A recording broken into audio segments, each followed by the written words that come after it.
এরকম দানব আমরা পাকড় পার্কেও দেখেছি। নতুন এই ধুলিয়ান পার্কটি কেমন এবং কি কি আছে চলুন দেখি। এটা হলো পার্কের প্রবেশ গেট।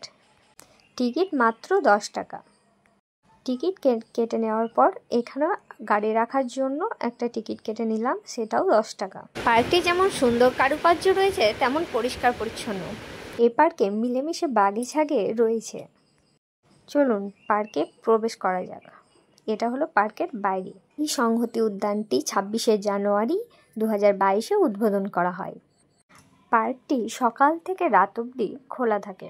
সকালবেলায় যদিও মানুষের সমাগম কম, তবে বিকেলবেলা থেকে সন্ধ্যাবেলা আলোতে যেমন ভরে ওঠে তেমন মানুষজনেরও সমাগম প্রচুর বেড়ে যায়। এখানে একটা শুকনো ডাইনোসর দাঁড়িয়েছিল। এখানে আরও ছিল পাহাড়ের ওপর একটা সিংহ বসে এবং একটা দৈত্যী দানবের মুখোশ রয়েছে এখানে। এর ভেতর দিয়ে প্রবেশ করা যায়। আরও ভিতরে কি কি রয়েছে দেখা যাক। এখানে রয়েছে অনেক ছোটদের মজার খেলার জায়গা এবং বড়দের বসে সময় কাটানোর খুব সুন্দর ভালো জায়গা। পার্কে রয়েছে সুন্দর একটি রেস্টুরেন্ট এবং খাবারের মানও খুব সুন্দর। খুব সুন্দর ফটো তোলার একটা জায়গাও রয়েছে। এখানে রয়েছে একটা ফোয়ারা যেটা বিকেলের পর চালু করা হয়। পার্কটি তো আমাকে সব মিলিয়ে খুব ভালো লাগলো। আপনাদের কেমন লাগলো জানিয়ে।